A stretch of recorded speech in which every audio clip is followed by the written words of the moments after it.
You think you know your dog, but what if almost everything you know about him is wrong? Not a little bit wrong.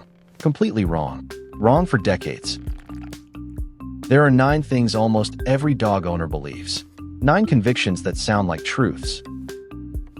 And every single one of them is a myth. Debunked. Crossed off. Forever. Stay tuned, because myth number 6 will truly catch you off guard. And what you learn at the end will change the way you look at your dog forever. Let's start with the one almost everyone knows. You've probably said it yourself. My dog only sees in black and white. Sounds logical, feels true, gets passed along like a fact. But it's not true. Your dog sees colors. Not all of them, but much more than nothing. Dogs have 2 types of cones in their eyes. Humans have 3. That means they see a sort of 2-color world. They perceive blue and yellow. Red and green blur into a similar shade of yellow for them. Imagine looking through special glasses, and suddenly you see what your dog sees. Not gray, not black and white. A different version of the world. A complete, colorful, unique version. Researchers at Moscow University studied this exactly. Dogs can distinguish blue from yellow, reliably, consistently, clearly. That means, the blue toy you give your dog, he really sees it. He knows it's blue.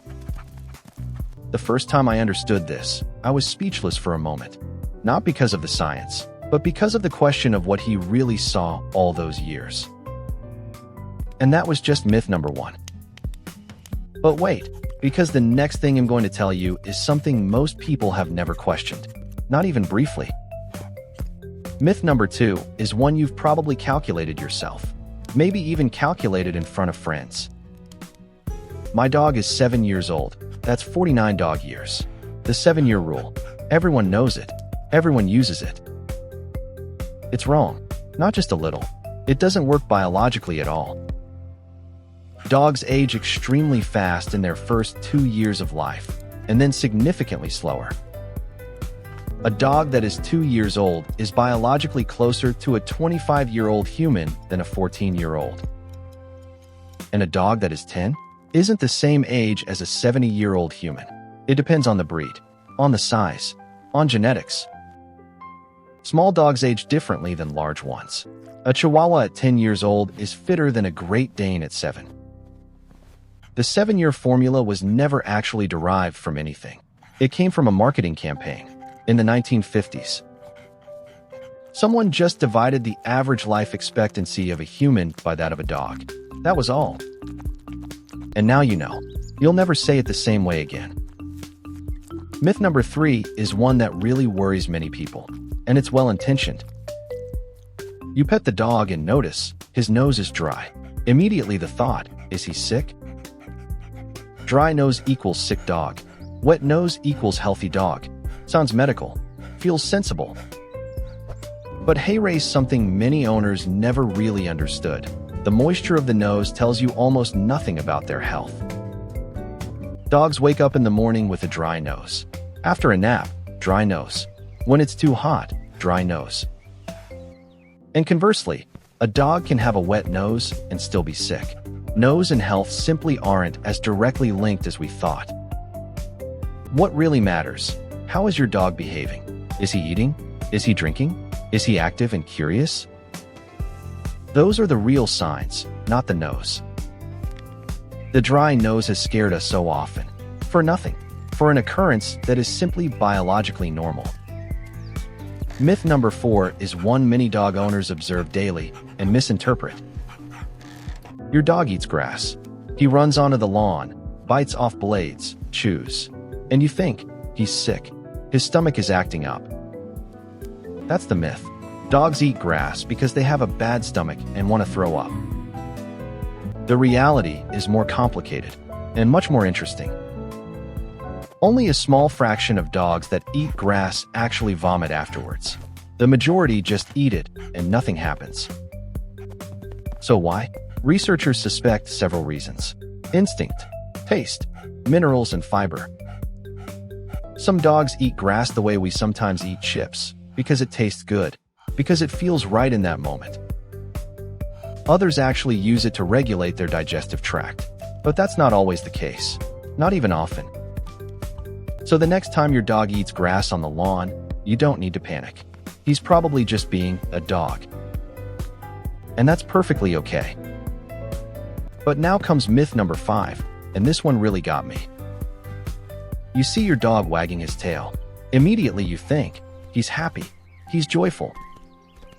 It's the universal sign, the wagging tail, the icon of dog joy. But here is something most owners never really understood. Tail wagging doesn't automatically mean happiness. It means arousal, attention, communication. A dog can wag his tail when he's nervous, when he feels threatened, when he sees an animal in the grass he wants to chase. The difference lies in how the tail wags and where it's carried. High up, stiff, fast, that's arousal, but not necessarily joy. More like dominance or tension. Low, loose, wagging in circles, that's real joy. That's "I'm so glad you're here." Researchers have also discovered that dogs wag their tails slightly to the right when they perceive something positive, and to the left when they feel insecure. A detail you barely notice with the naked eye, but that is important to your dog. He talks with his tail, in a language we are only just beginning to understand. Give me a moment, because myth number 6 is the one I warned you about at the beginning. It's the myth that shaped dog training worldwide for decades, that is written in countless books, that was broadcast in TV shows. Dominance theory, the alpha wolf, the idea that you have to be the boss of your dog, the leader of the pack. That dogs are constantly trying to take dominance, that you have to show them who's boss.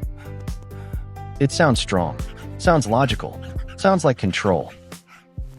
And it is one of the most harmful myths ever spread about dogs. The alpha wolf theory is based on studies from the 1940s, on wolves in captivity, stranger wolves, crammed together. Those real social fights had nothing to do with natural wolf behavior. The researcher who conducted those studies later retracted them himself. He publicly said, this theory was wrong. But the idea had already spread into books, into training methods, into the consciousness of millions of dog owners. Dogs are not wolves out for dominance. They are social animals looking for security, orientation, trust. They don't want an alpha. They want a human they can trust. That's a huge difference, and it changes everything about how you interact with your dog. Myth number 7 hits a nerve, because it feels so real. You come home, something is broken, or soiled, and your dog gives that look.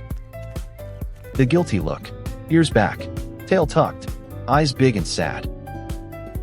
And you think, he knows exactly what he did. He's ashamed. He regrets it. But here comes something you might not like. Your dog doesn't seek revenge, and he feels no guilt in the human sense. This was investigated in a famous experiment by dog researcher Alexandra Horowitz. Dogs showed the guilty look just as strongly, whether they had done something wrong or not.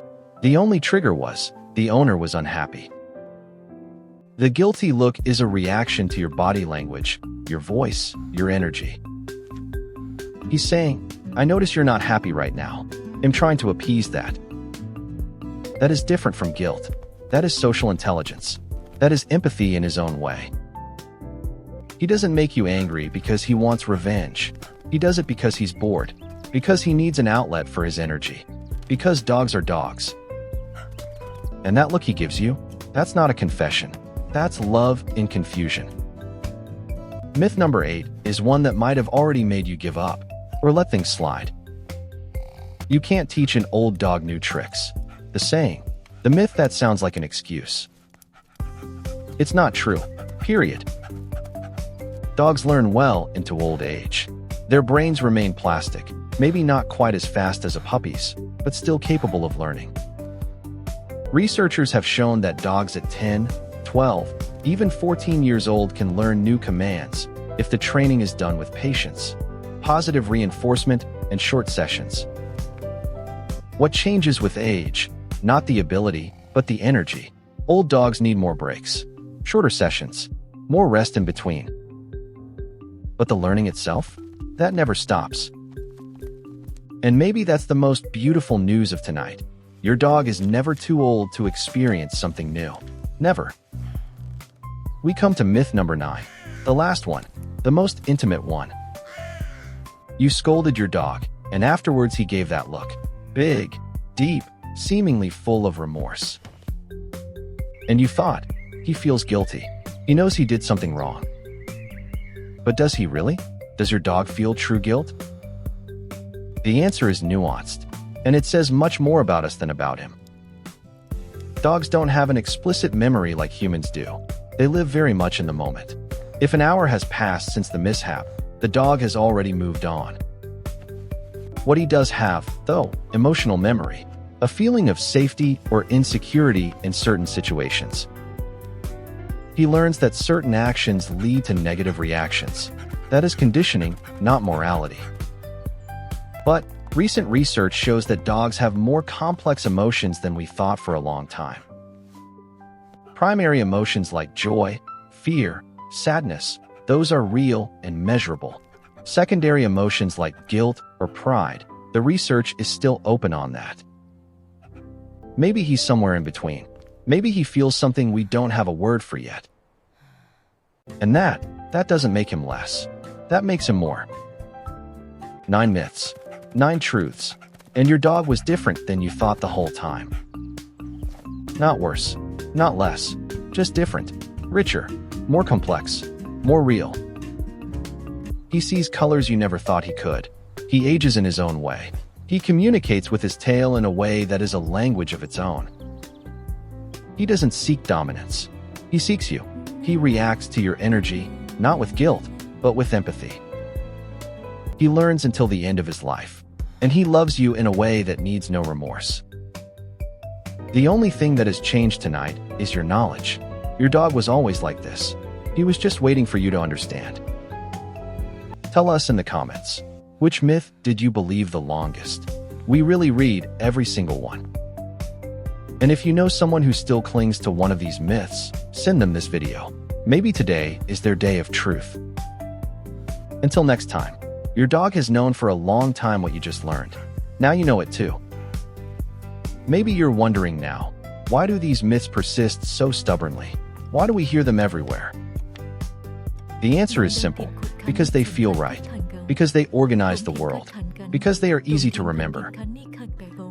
7 years. Wagging tail equals happy. Wet nose equals healthy. Short, concise, wrong. We humans love simple rules. Our brain looks for patterns, for shortcuts, for certainty. And sometimes we trade the truth for them, without realizing it, for decades. But your dog never needed a myth to understand you. He simply watched you. He learned when you are sad, when you need help, when you just want to be quiet. He has no theory for that. He hasn't read any books. He just looked and felt. The most beautiful part of this evening isn't the knowledge you've gained. It's what you let go of. The pressure of having to be the boss, the fear of the dry nose, the guilty look you misinterpreted. None of that was ever necessary. Your dog never wanted that from you. He only wanted you, the real you, not the one who follows rules, but the one who is simply there. And the next time you sit next to him and he puts his head in your lap, you'll know, that's no myth. That's simply the truth, the only one that counts between you.